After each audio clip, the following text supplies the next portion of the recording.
अतीक अहमद अब इस दुनिया में नहीं है। करीब 16 महीने पहले उसकी पुलिस कस्टडी में हत्या हो चुकी थी। उसका साम्राज्य भले ही खत्म हो चुका है, लेकिन मरने के बाद भी उसकी बेनामी संपत्तियों के सामने आने का सिलसिला थमने का नाम नहीं ले रहा। प्रयागराज पुलिस को अतीक अहमद की एक और बेनामी संपत्ति का पता चला है। अतीक अहमद की जिस नई बेनामी संपत्ति का खुलासा हुआ है, उसके राज भी चौंकाने वाले हैं। माफिया अतीक अहमद ने तकरीबन 8 करोड़ की इस संपत्ति को अपनी पत्नी शाइस्ता परवीन की सहेली के घरेलू नौकर के नाम कर रखा था। अतीक अहमद की हत्या के बाद उसके करीबी इस बेनामी संपत्ति को नौकर के मार्फत बेचने की तैयारी में थे। बता दें कि प्रयागराज पुलिस अब इस बेनामी संपत्ति को कुर्क करने की तैयारी में है।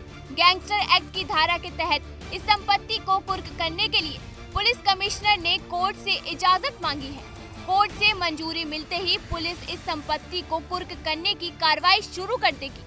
बताया जा रहा है कि माफिया अतीक अहमद की ये बेनामी संपत्ति करछना तहसील के मीरकपुर उपहार में है।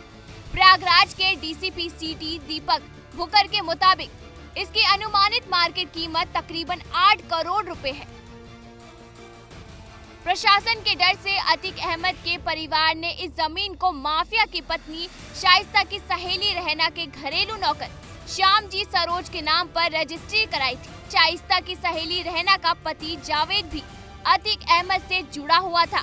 दोनों के बीच कारोबारी रिश्ते भी थे। पुलिस के मुताबिक श्यामजी सरोज रहना के घर पर महज 8,000 रुपए महीने की तनख्वाह पर घरेलू नौकर के तौर पर काम करता था और उसके नाम पर बैंक अकाउंट भी खोला गया था। वहीं अतीक अहमद की बेनामी संपत्तियों की जांच के दौरान पुलिस को नौकर के नाम की इस प्रॉपर्टी के बारे में पता चला। जांच की गई तो कड़ी से कड़ी जुड़ती चली गई।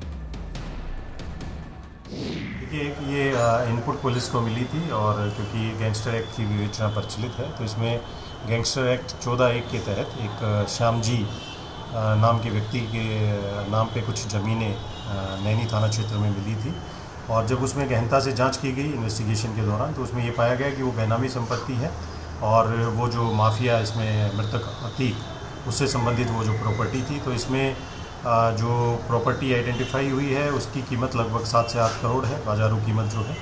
और उसमें मेरे द्वारा जो सीपी कोर्ट में रिपोर्ट प्रेषित की गई है ताकि उसमें गैंगस्टर एक्ट के तहत उसकी कुर्की की कार्रवाई हम सुनिश्चित कर सकें। और कुछ ज़मीनें चिन्हित की गई हैं जो बेनामी संपत्ति। देखिए, इससे पहले भी पुलिस के द्वारा गैंगस्टर 14(1) के तहत कुर्की की कार्रवाई की गई थी और जिसमें बेनामी संपत्तियां भी थी और अब आगे भी कुछ और प्रॉपर्टीज़ भी आइडेंटिफाई की गई हैं। उनकी भी जल्द ही रिपोर्ट जो है वो सीपी कोर्ट में प्रेषित की जाएगी। जांच में ये भी खुलासा हुआ है कि रहना का पति जावेद और उसके साथी कामरान फराज और शुक्ला ने अतीक की हत्या के बाद इस प्रॉपर्टी को बेचने के लिए कुछ लोगों से संपर्क किया था।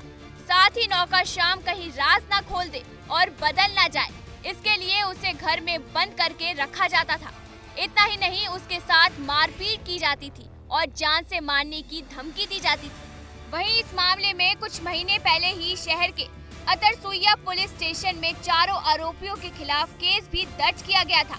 बहरहाल डीसीपी सिटी दीपक भुकर के मुताबिक माफिया के बेनामी संपत्तियों के बारे में लगातार जानकारी मिल रही है और उस पर कार्रवाई भी की जा रही है और अब इस मामले में भी जल्द ही कार्रवाई की जाएगी।